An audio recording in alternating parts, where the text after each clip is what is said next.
with both teams, I've received hundreds of pills and shots of drugs like Vicodin, Vioxx, Indocin, and Toradol.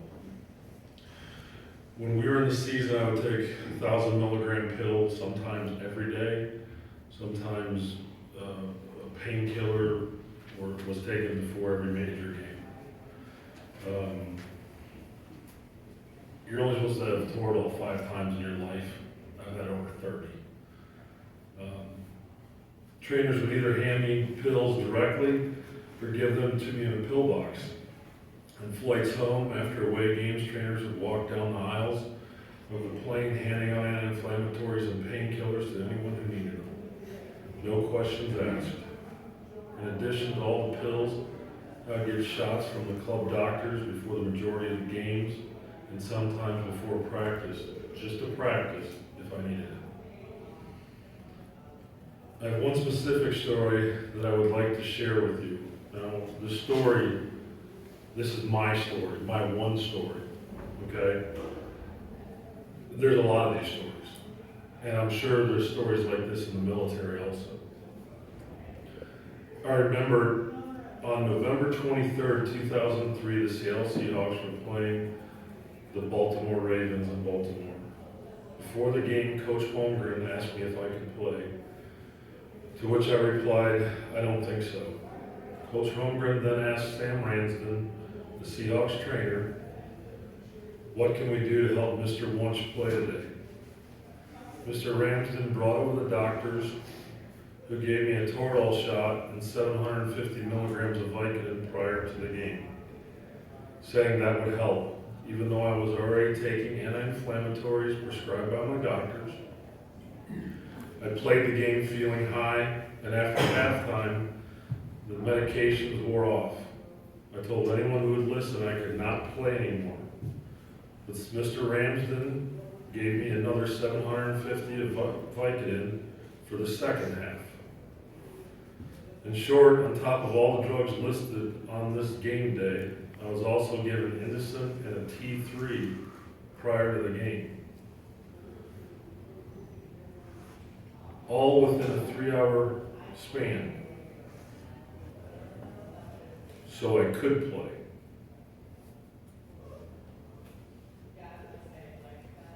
The trainer then looked at me after giving me this 750 milligram at halftime and said, don't come back and sue me for this.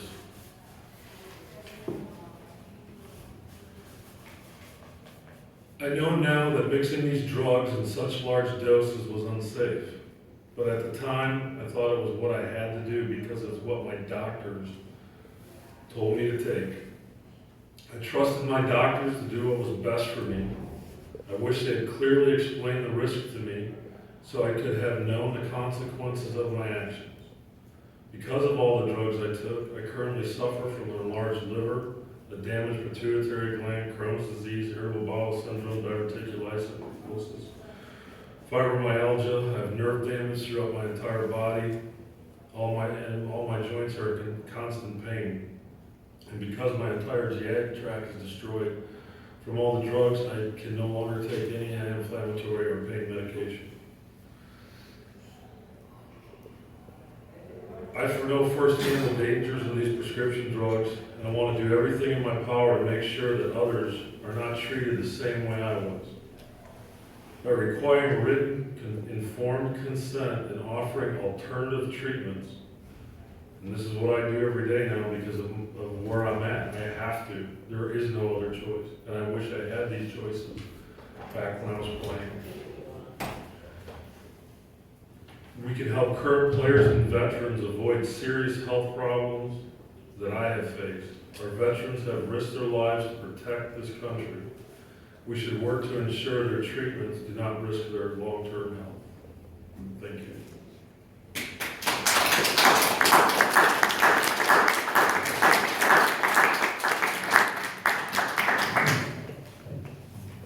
Good afternoon. My name is Glenn Walker. I was a sergeant in the U.S. Army stationed at Fort Leavenworth, worked in the United States Disciplinary Barracks for 3 years. After my tour in the service, I joined the Los Angeles Rams and played 2 seasons with them.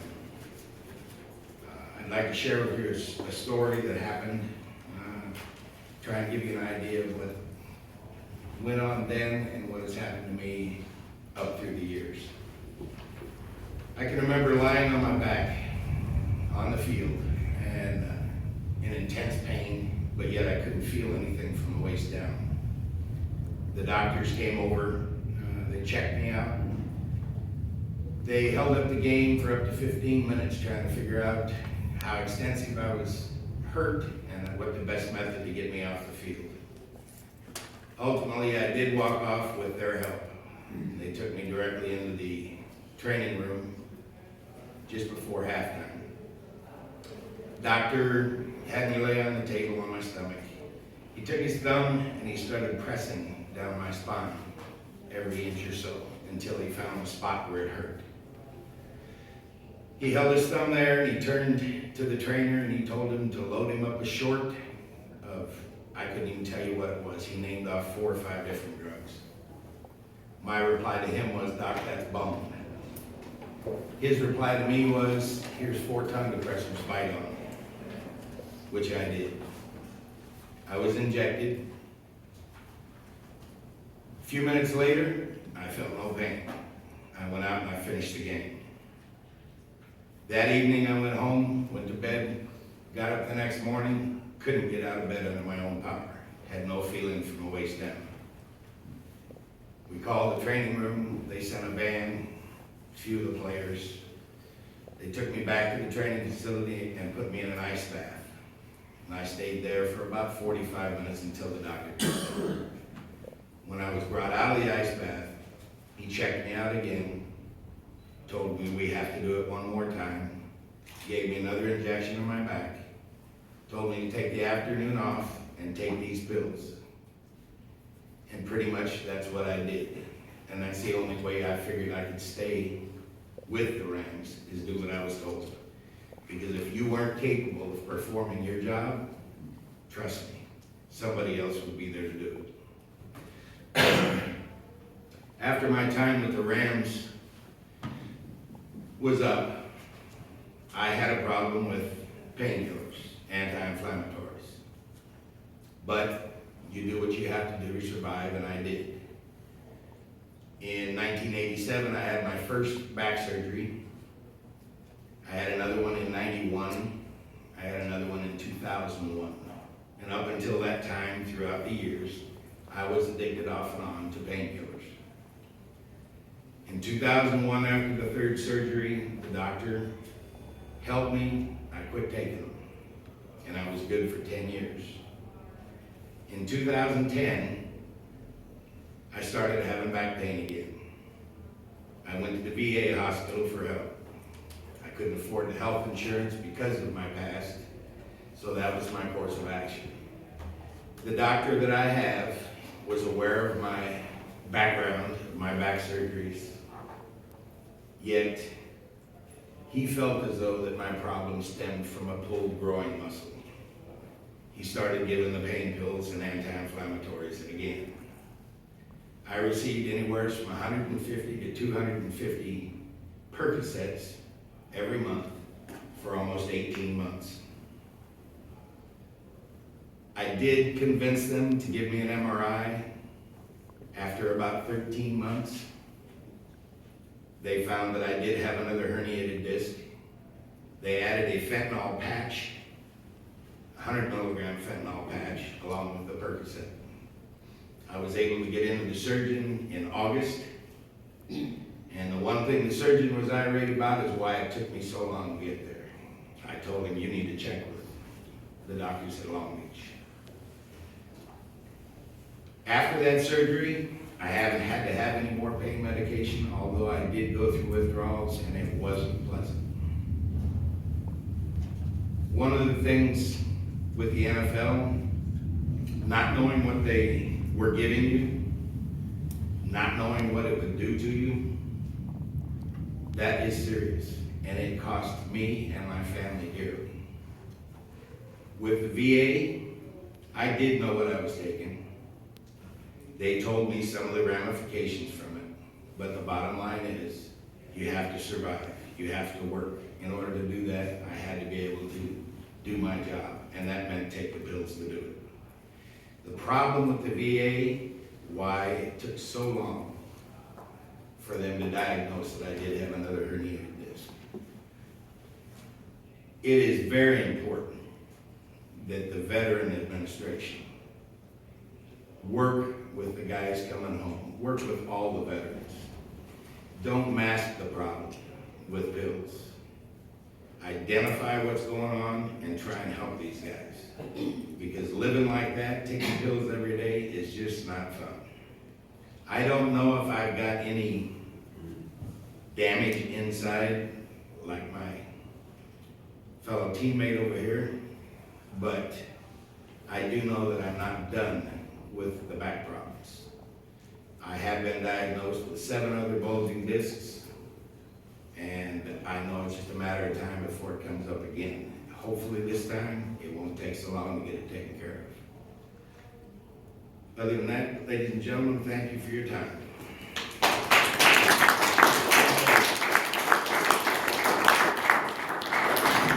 Thank you, gentlemen, for that testimony and for sharing your experiences with us. At this time, we'll excuse you guys back to the front row.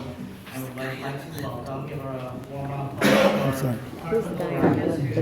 for Jerry wants.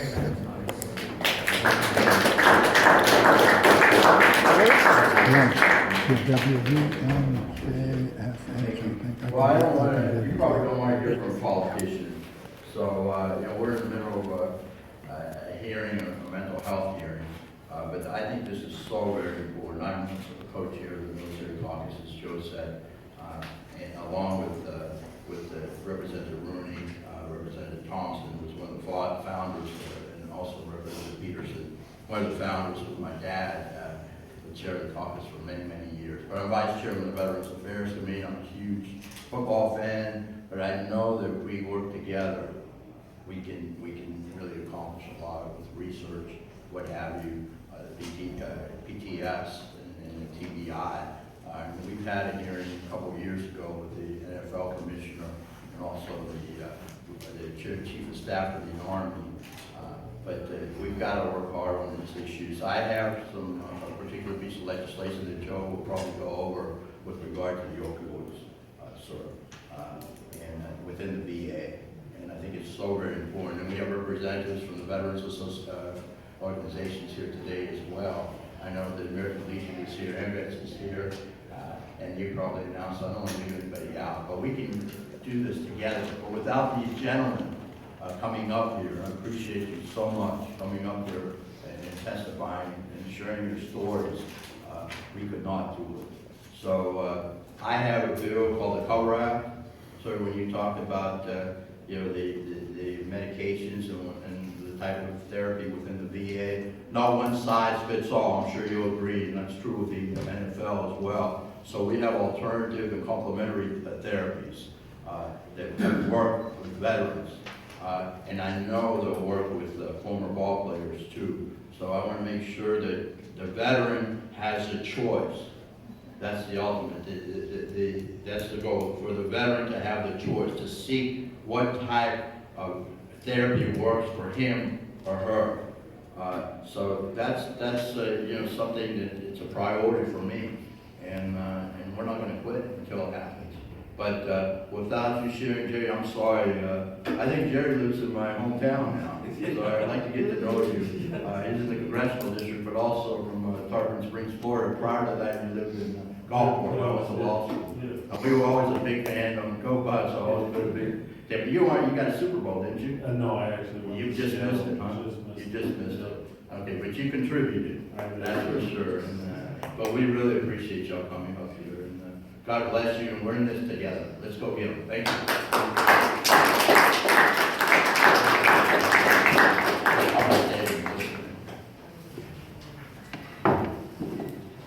Thank you, Congressman. Diane, would you like to come up here?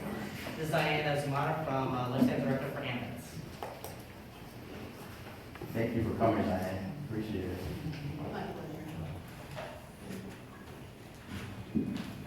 And if you all don't mind, I'm just going to stand. I'm honored to be here today in such distinguished company on behalf of AMVETS and all 23 million American veterans. My focus today, rather than speaking about TBI, which the CRS folks did so eloquently, I really want to talk about what comes after that. That's the over-medication, alternative therapies, and informed consent. And though AMVETS has the greatest respect for traditional medical therapies and medicines, it really is time for the VA to truly put the interests of veterans first by recognizing the value of and incorporating complementary and alternative medical treatment models into all of their medical centers nationwide.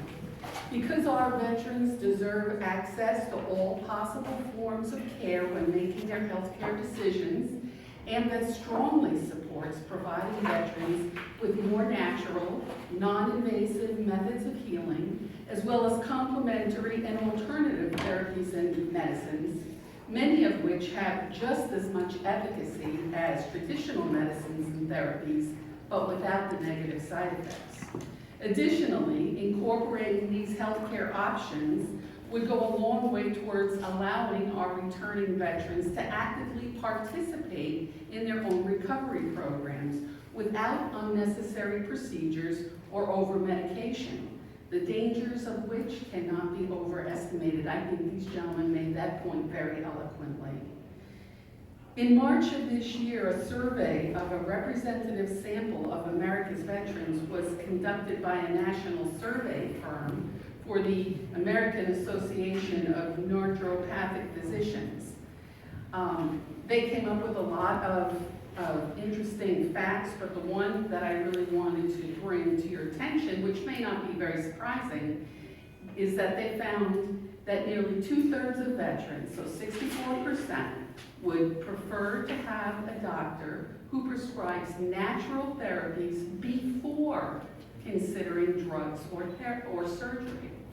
For military veterans as well as NFL players, chronic pain often coexists with other problems, such as TBI, depression, anxiety, and sleep disturbances. And many of these conditions can be alleviated through the use of natural therapies. Both groups would likewise benefit from an overall reduction in the number of drugs they're prescribed, which often have numerous negative side effects. And since no two individuals, even with identical health problems, are the same, nor will they respond the same way to any medical procedure or therapy, treatments must be personalized and patient-driven. Furthermore, they must utilize an integrated approach, including both pharmacologic and non-pharmacologic modalities. Before I close, I'd like to touch on a very important but currently overlooked aspect of veterans' health care, and that is consent. Anyone, whether they're a veteran, an NFL player, or an ordinary citizen, who is prescribed any drug that carries what is called a black box warning, which would include certain opioids, psychotropic drugs, etc., should be fully informed prior to commencing treatment to any related risks or negative side effects of each medication that they're prescribed. Furthermore, veterans should also be fully informed about any complementary therapies or alternative medicines that are available for their medical condition. Unfortunately, the current VA handbook does not require written informed consent for most drugs. However, they do require it for acupuncture. Acupuncture is a very, well accepted and really not a very invasive therapy, and yet for that, the VA requires written consent from a veteran. The ultimate aim of requiring informed consent is both to educate and empower veterans so that they can take greater responsibility for their own health. And in closing, let me just suggest that these issues that we're talking about today, they have a direct connection to veteran suicide, and don't doubt it. The cocktail of drugs that some of our NFL players, our veterans are taking, many of them will say, if you read all the fine print, that, you know, suicidal tendencies is a possibility. And yet, these folks are taking stacks of these types of medications. I'd also like to thank Representative Caucus for his leadership and support in everything he does for veterans. So thank you very much for having me today. 2007, and obviously we learned these